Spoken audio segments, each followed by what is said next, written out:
쌤의 후다닥 세계사 그 46번째 시간입니다. 이 시간에는 중국의 개항과 민족운동을 주제로 살펴볼 텐데요.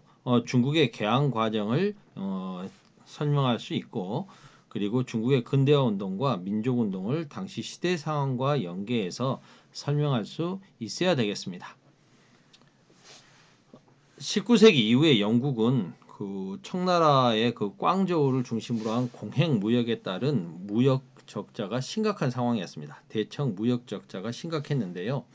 이걸 극복하기 위해서 인도산 아편을 청나라에 밀수출하게 됩니다. 이로써 영국, 인도, 청나라 간에 이제 삼각 무역이 이루어지게 되는데요. 영국은 인도에 면포를 수출하고요. 인도에서 생산한 아편을 청나라에 밀수출하는 거죠. 그러면 원래는 영국과 청나라 사이에서는 영국이 청나라에 은을 주는 대신에 차라든가 비단, 도자기 등을 수입하지 않습니까? 이렇게 일방적인 거래만 이루어지고 있었는데 공행을 통해서 이걸 이렇게 삼각무역으로 바꿈으로써 청나라는 아편의 대금으로 은을 주게 되는 거고, 이게 이제 다시 인도에서는 면포의 대가로 영국의 은을 주게 되는 거죠. 이런 관계들이 형성되는 겁니다. 이런 삼각무역을 통해서 이런 삼각무역이 이루어지자 이제 청나라는 심각한 사회 경제적 위기가 닥치게 되는 거죠. 사람들 은이 유출되고 사람들의 건강을 해치게 되는 거니까요. 당연히 관리를 파견해서 아편을 단속하게 되죠. 이때 가게 된 관리가 바로 임칙사라고 하는 분입니다. 이 양반에 가서 대대적으로 아편 단속을 굉장히 철저하게 하게 되는 거죠. 이걸 구실로 이제 영국은 대규모의 군대를 보내서 청나라와 전쟁을 일으키게 되는 거죠. 아시다시피 이게 1차 아편 전쟁이지 않습니까? 이 1차 아편 전쟁은 청나라가 패배를 하게 되죠. 그러면서 이제 청나라는 1842년에 영국과 난징 조약을 체결하게 됩니다. 이 난징 조약을 체결함으로써 청나라는 이제 항구를 개항을 하게 되는 거죠. 그때 당시 이렇게 개항을 했던 항구들이 이제 상하이를 비롯해서 5개 항구인데요. 굳이 표시를 좀 해보자면 여기가 상하이죠. 뭐 대만 섬이 타이완 이렇게 있으면 상하이, 그 다음에 뭐 닝보, 푸저우, 수저우, 광저우 이렇게 해서 5개의 항구를 열게 되고요. 그리고 광저우 바깥쪽에 홍콩을 할양을 하게 되는 거죠. 그 다음에 광저우에 있던 공행을 폐지하게 됩니다. 이제 공행을 통해서만 무역하는 게 아니라 다양하게 무역을 하게 된다는 거죠. 그런데 영국이 생각했던 것만큼 수출이 크게 늘어나지 않습니다. 그래서 영국은 내륙으로 좀 이렇게 장사를 할 수 있어야겠다라는 생각을 하는 거죠. 그래서 이번에는 친구야 같이 가자 프랑스와 함께 2차 아편 전쟁을 일으키게 됩니다.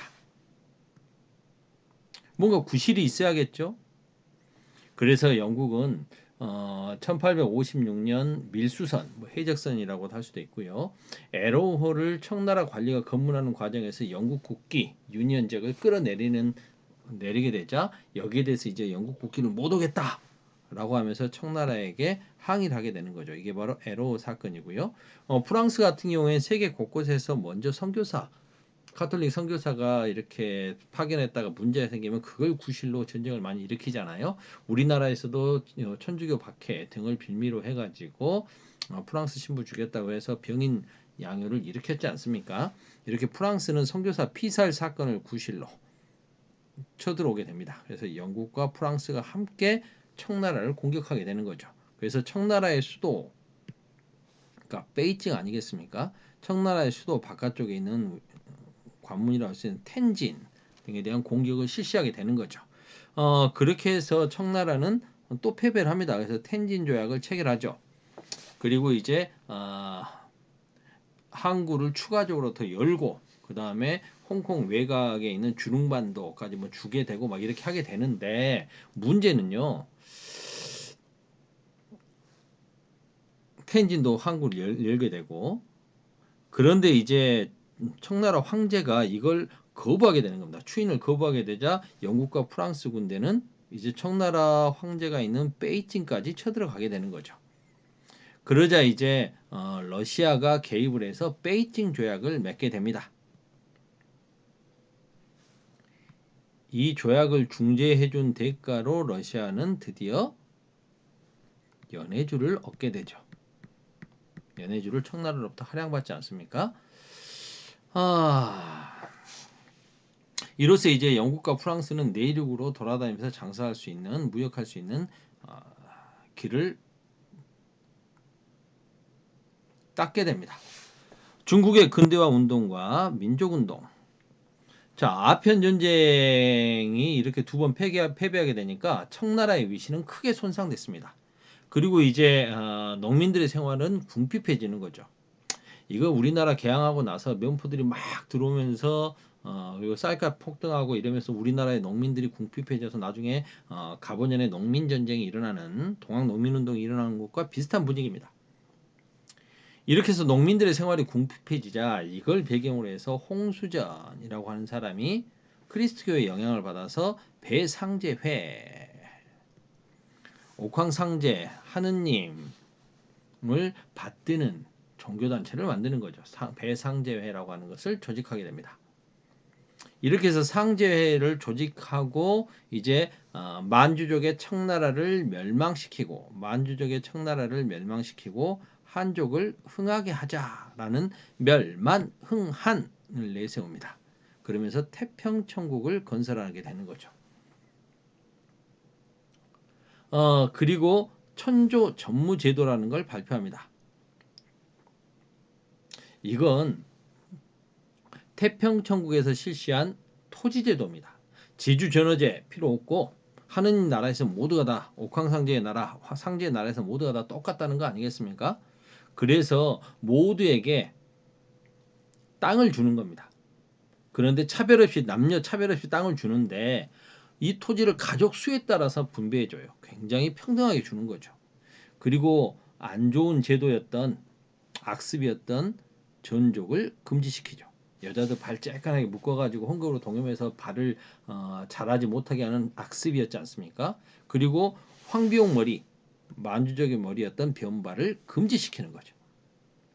이렇게 되니까 많은 농민들의 지지를 얻게 되고 세력이 순식간에 퍼져갑니다. 한때는 난징을 점령하고 서울로 삼죠. 이건 이제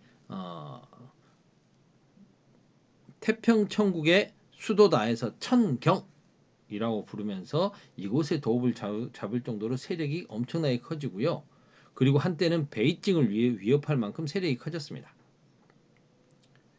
그러나 태평천국군은 그 안에서의 그 왕들 여러 왕들이 이제 있었거든요. 홍수전이 사실상 황제라면 자기들 스스로 황제라고 하지는 않았죠. 그 중에 왕 중에 한 명이었는데 여러 왕들이 있었는데 이들이 이제 서로 좀 분열하는 모습도 있었고요. 그 다음에 향용이라고 해서 명청 시대의 지방 세력가였던 우리나라로 따지면 선비들이죠. 지방 사족들, 살인들인데 선비들인데 이런 신사층이 있지 않습니까? 이 신사층이 조직한 임시 의용군입니다. 중국번의 상군, 리용장, 이용장의 회군 이런 애들이 대표적인데 얘들의 공격 그리고 서양 세력이 청나라로부터 여러 가지 이권을 먹고 있었으니까 각종 이권을 얻은 서양 세력은 청나라를 지지해 주는 거죠. 이러면서 이들이 청나라 군대를 지지하면서 이제 태평천국 세력은 점차 약화됩니다. 그러다가 이제 홍수전이 죽으면서 붕괴되는 거죠. 자, 청나라는 아편 전쟁과 태평천국 운동을 겪으면서 야, 서양 무기가 세구나 무술성을 확인했습니다. 그럼 이걸 적극적으로 도입해 보자 라는 운동을 펼치게 되는 거죠. 이른바 양무 운동을 펼치게 됩니다. 양무 운동은 그 태평천국 운동을 진압하는데 큰 기여를 했던 신사층, 향용 세력이었던 중국반, 리용장 등의 한인 관료들이 주도를 했습니다. 이들이 내세운 것은 몸은 중국의 몸을 그대로 유지하되 서양의 기술만 가져다 쓰자라는 중체 서용 사상을 바탕으로 서양의 기술만 도입하자라는 거였죠. 군수공장을 서양식 무기를 만드는 군수공장을 건설하고요. 근대적인 해군과 육군을 창설합니다. 그리고 근대적인 회사도 만들고 무슨 광산 개발도 추진하고 신식 학교도 세우고 영국의 유학생도 파견하죠. 하지만 의식이나 제도의 개혁 없이 서양의 기술만 도입하려고 했고 중앙정부의 체계적인 개혁 없이 개별적으로 추진됐습니다. 이용장 같은 경우에는 자기가 세력을 펼칠 수 있는 지역에서 집중적으로 뭐 이렇게 개발을 한다거나 그래서 큰 성과를 거두지 못했죠. 나름 이렇게 아시아에서 가장 큰 뭐 이런 서양식 배도 수입해 오고 했지만 일본의 메이지 유신과 이렇게 체제 경쟁이라고 해야 될까요? 근대화 경쟁을 했지만 결국 한반도에서 일어났던 청일전쟁에서 패배하면서 문제점이 있다라는 게 드러났던 거죠. 그러자 양무운동의 한계를 인식하면서 그러면 우리 일본식으로 일본의 메이지 유신을 본떠서 근대적인 입헌 군주제를 도입해보자라는 주장을 하는 사람들이 나옵니다. 그게 바로 캉유에이와 량치차오죠. 이런 개혁적인 성향의 지식인들, 우리나라로 따지면은 이 편법 자격운동은 갑신정변하고 유사하다라고 할 수 있겠습니다.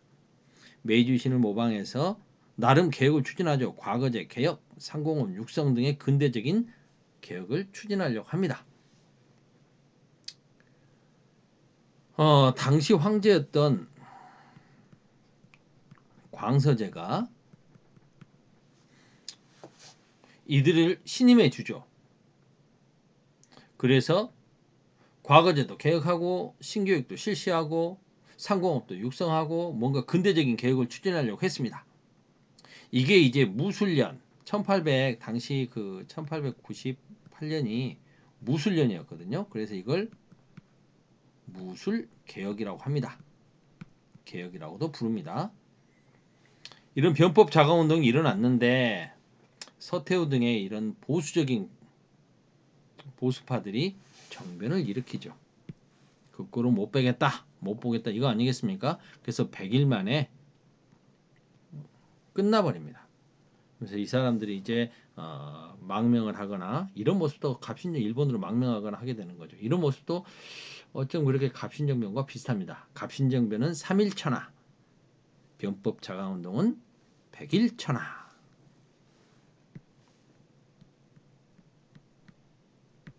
100일 천하. 벌써 13분이네요. 일단 이 시간은 여기까지만 하겠습니다. 끝.